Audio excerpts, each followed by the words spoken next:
Pen TV நேயர்களுக்கு வணக்கம். Subscribe பண்ணாதவங்க சப்ஸ்கிரைப் பண்ணுங்க. சப்ஸ்கிரைப் பண்ண பிறகு பெல் ஐகான் பட்டனை வந்து கிளிக் பண்ணுங்க. அதில் வந்து ஆல் நோட்டிஃபிகேஷன் ஒரு ஆப்ஷன் இருக்கும். அதை கிளிக் பண்ணிங்கன்னா உங்களுக்கு இந்த வீடியோ அப்லோட் பண்ணுறது கரெக்டாக அந்த மெசேஜ் உங்களுக்கு வந்து சேரும்.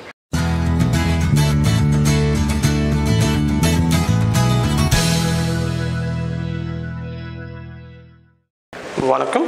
ஔஷதம் சித்த மருத்துவ மையத்தின் சார்பாக உங்களின் மருத்துவர் டாக்டர் மூக்கலைவான். இந்த படம் என்ன பார்க்கணுன்னா தும்மலை பற்றி பார்க்க போகிறோம். அதனால் இந்த வீடியோ ஸ்கிப் பண்ணாமல் முழுமையாக பாருங்கள். இந்த தும்மல் வந்து எப்படி வருது, யாருக்கு அதிகமாக வருதுன்னா இந்த குளிர்காலத்தில் ஆஸ்துமா பேஷண்ட்ஸ்க்கு அதிகமாக வரும். இந்த மூச்சு திணறல் இருக்கிறவங்களுக்கு அதிகமாக தும்மல் வரும். காலையில் எழுந்தவனே சில வந்து தும்மல் வந்து போட்டால் நிற்கவே நிற்காது.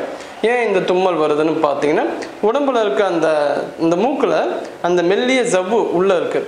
அது வந்து பாதிக்கப்படும் போதும் இந்த தும்மல் வந்து வருது.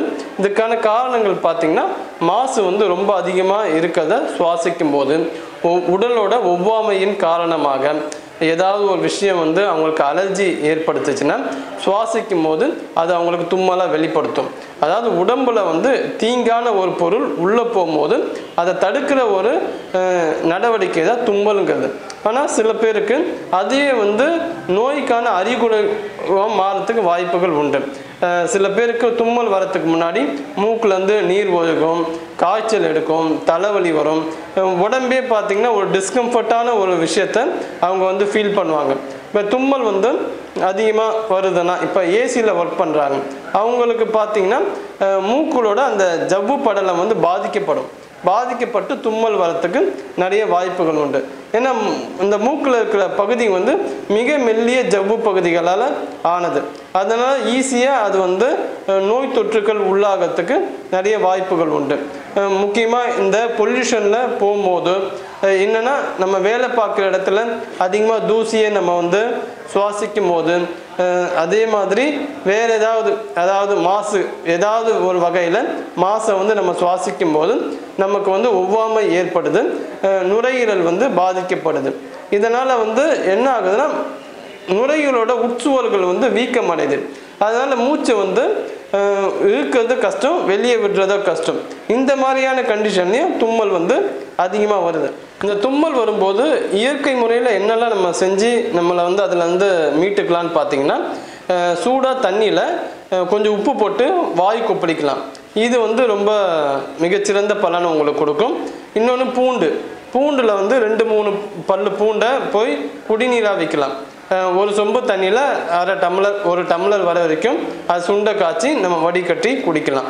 இன்னொன்று வெந்தயத்தையும் இந்த மாதிரி குடிநீர் வச்சு குடிக்கலாம், தும்மல் வர்றது குறையும். இன்னொன்று பார்த்தீங்கன்னா, உடம்பை வந்து நல்லா ஆரோக்கியமாக வச்சுக்கிறதுக்கு நோய் எதிர்ப்பு சக்தி சார்ந்த உணவுகளை வந்து அதிகமாக எடுத்துக்கணும். பார்த்தீங்கன்னா லெமன் வந்து மிகச்சிறந்த நோய் நிவாரணம் தரக்கூடிய மிகச்சிறந்த ஒரு பழம்.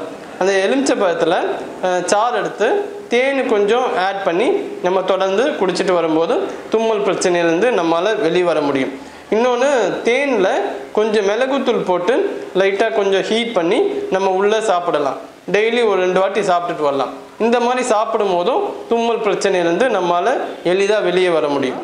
ஆவி பிடிக்கிறது ரொம்ப நல்லது. ஊமத்தை இலை, எருக்கு எல்லாம் போட்டு ஆவி பிடிக்கிறது ரொம்ப நல்லது.